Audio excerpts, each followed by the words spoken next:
Let's go to National Art Portfolio Day. Right now I'm trying to find an outfit for this occasion. I need to step it up because, you know, artists, they don't play with their fashion. They see fashion as another canvas. This is the outfit that I came up with as of right now. I have this green plaid button-up that I got from the Goodwill, this vest that I got from Goodwill the other day, and then these jeans I got from Depop, and some grandpa shoes because I'm scared that I'm gonna get really uncomfortable over there because I'm gonna have to be standing for hours on end waiting for a college. It's giving artist, it's giving I will drop the hardest 9x12 photorealistic painting of a ocean setting, you know what I mean?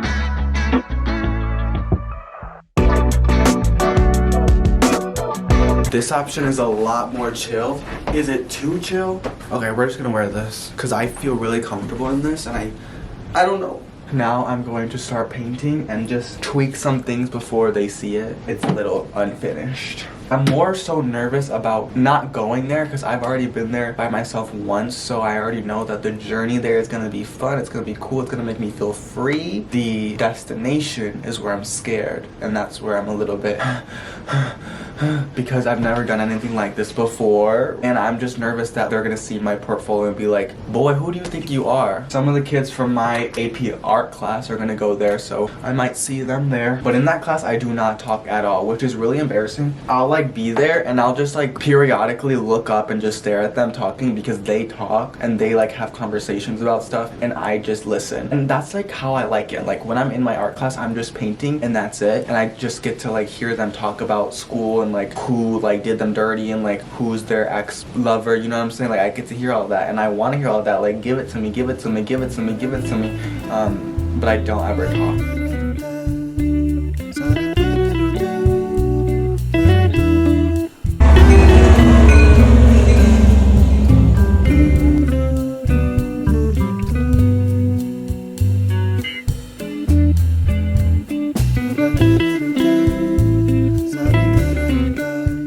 Train right here, I literally registered because I apparently was registered for October 5th and it's October 6th, so I have to register again. And I honestly don't know what I'm doing. I'm just gonna go to the Art Institute and hope that everyone's over there. That might not be the case.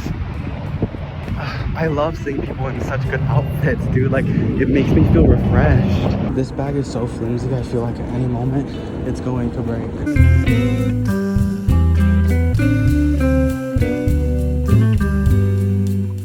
Getting closer and closer to wanting to back out of this. This is a lot of stress.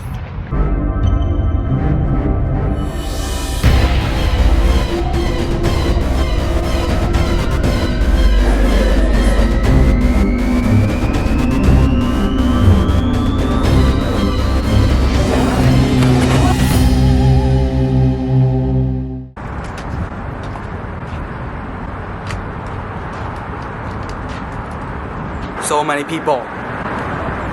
So that was crazy. I only went to 3 colleges, which is like, I feel like I definitely got the short straw of the stick. What? I just feel like I could have gone to more colleges, but I went to this silly... I could not think, so my sentence is gonna end there. So we're just gonna cut to aesthetic scenery, okay? Thank you so much. I don't even know what I was trying to say. You'll hear more about that later.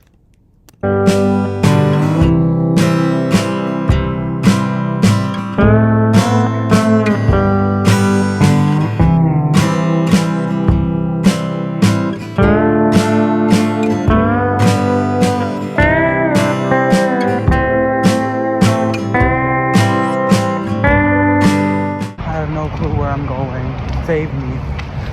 And what if I told you that clip that you just saw was a couple minutes before I almost had my life taken away from me? I was walking and obviously I had to cross a crosswalk. I was just being stupid. I looked at my phone, then I looked up, and then I walked. And the cars were stopping, so I was like, okay, so I can go? And then I looked back at my phone, and all I heard was a screeching sound of a car stopping and honking. I looked. The guy didn't look angry, which I was really happy. He wasn't, like, an angry person. It was just embarrassing. I literally almost died, and then I just thought of how, like, fragile our life is and how at any moment we could literally die and everything will be taken away from us. And there's so many things that I haven't done, and I could have just died right then and there. The thought of mortality and death and all that stuff was just in my brain But then I went to the bean and everything was okay. Don't talk to me before I took my picture in front of the bean.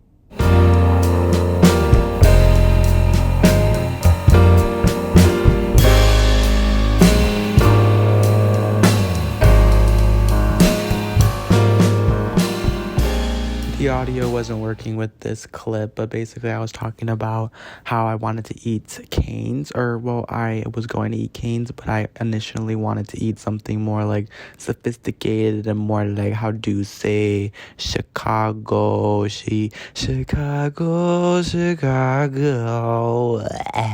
I didn't have the patience to wait and like look for something. I just found canes and it was only 3 minutes away, so I was gonna go there, but as you can see, in a few seconds, you're going to see that I went to Panda and not Cane's. So don't be alarmed. It's okay. I'm not crazy.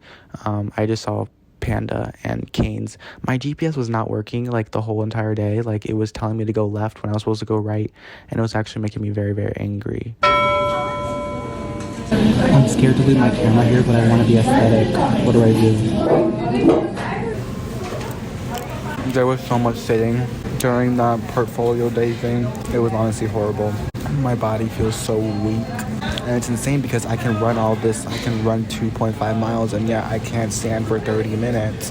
That's really interesting. The standing was horrible. Talking to the actual people, that was actually really cool and interesting. The first one was super sweet. I loved her so much. She was so cool.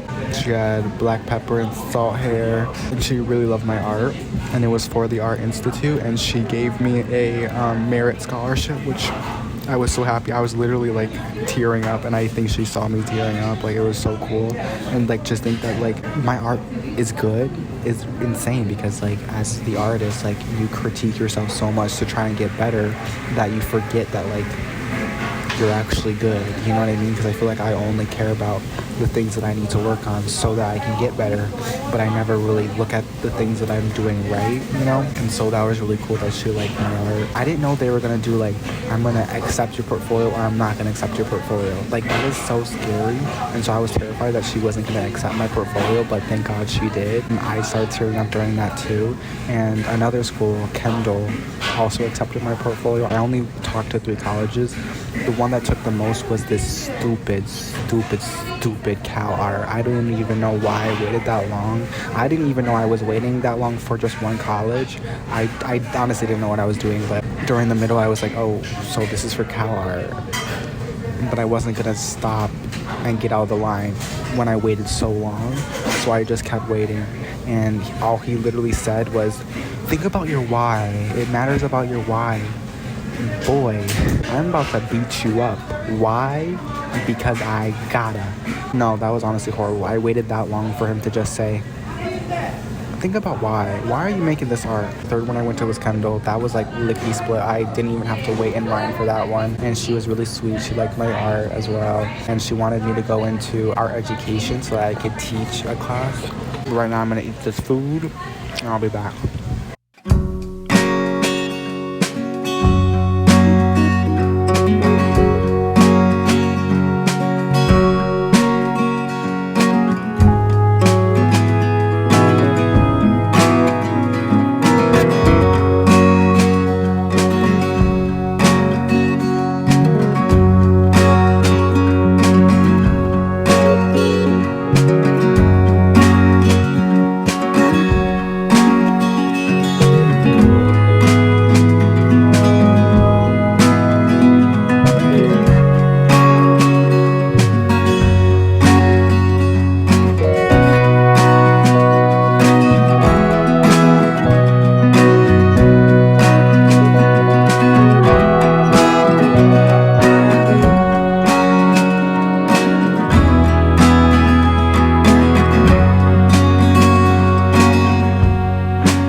I got this smoothie, very good smoothie from a vending machine like you saw in Union Station, which it said freshly made, and now looking back, like it definitely wasn't, and I honestly don't know how long that was in there. This is the first time I tried mango lassi. I was gonna get the taro milk tea, but then I remembered that Erica Ha, if you know her, she's a YouTuber, she loves mango lassi, and so I wanted to give it a try. It was a lot thicker than I imagined, but like not like a thick smoothie, more like a yogurt consistency kind of thick, you know. So it was definitely weird tasting at first, but then it got better and I started liking it. I love literally anything mango. Here's the brand. Hey, no shade.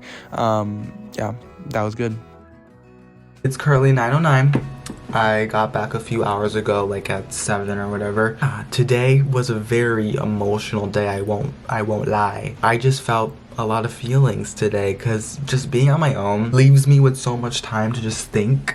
And also just the things that I did really meant a lot to me. Like doing these things independently was something that I would have never even thought of doing it 2 years ago or something, but now I feel like I am growing, I am becoming more independent, and I love it. And then I started crying, I did cry. When I was at the train station, I was sitting down and I saw a guy in front of me sitting down right like a couple feet away from me, and he was an older man, and I was like, whatever. I looked down to write in my journal. I looked up again and I saw he had a flip phone, and for some reason that made me so sad, and I just started crying because I don't know, the flip phone like really did something to me. I don't know what it was, but just like the fact that he was doing it and he like was really slow. He was like going one at a time.